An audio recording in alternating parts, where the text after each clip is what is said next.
परमेश्वर ने कहा चींटियों से सीखो। ना तो उनका कोई न्यायी न प्रभुता करने वाला, ना तो उनका कोई प्रधान, तो भी वो अपना आहार संचय करती। हे आलसी, तू कब तक सोता रहे। हमें मालूम है मुझे प्रार्थना करनी।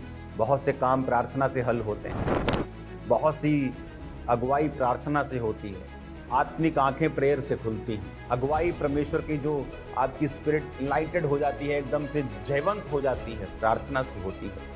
लेकिन तब भी आप प्रार्थना नहीं करते। आलस पड़ा है, सुबह कर लेंगे, अभी सो जाता हूँ, सुबह कर लूँगा। सुबह सोचते शाम को जल्दी आकर कर लूँगा। उसने कहा तेरी नींद कब टूटेगी, तेरा कुछ और सो लेना, थोड़ी सी नींद। तेरा कंगालपन राह के लुटेरे के साथ।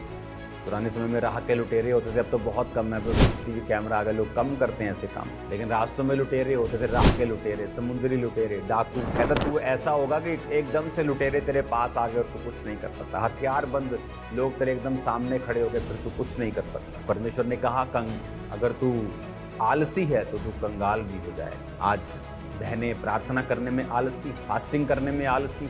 बंदों को परमेश्वर ने कहा कि मैं तेरे हाथों के कामों के ऊपर बरकत दूंगा। बंदे काम करने में आलसी हैं, बीज बोने में आलसी हैं, तो कंगालपन आना तय है अगर हम आलसी हैं। आलस के द्वारा मैंने बहुत से लोगों के एंजॉयमेंट को अधूरा रहते देखा है। कंगालपन कहता तुम्हारा आने ही वाला है अगर तुम आलसी हो। लोगों को लगता है आलस एक कमी है। वचन के अनुसार आलस एक पाप है। आलस एक शरीर का काम है, आत्मा के खिलाफ है।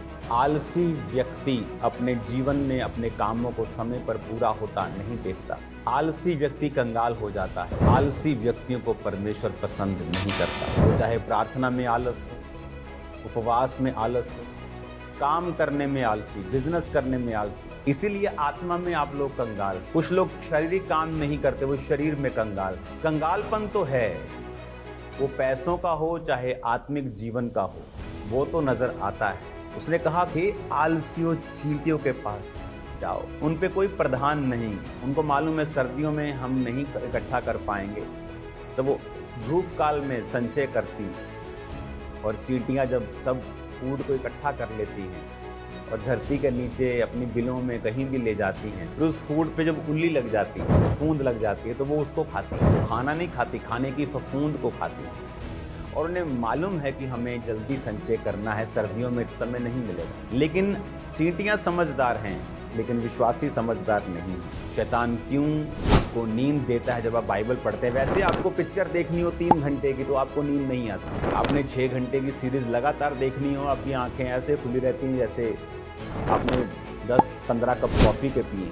लेकिन जैसे आप बाइबल पढ़ने लगते हैं, आपको लगता है बड़ी अच्छी नींद आ रही, चलो सो लेते हैं, सुबह उठे।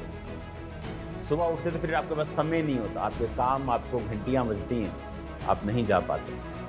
यही रीज़न है आपकी स्पिरिचुअल लाइफ कंगालपन की ओर। आलस एक पाप है। जब तक ये पाप आपकी लाइफ में रहेगा, संपूर्णता आपकी लाइफ में कभी नहीं रहेगी।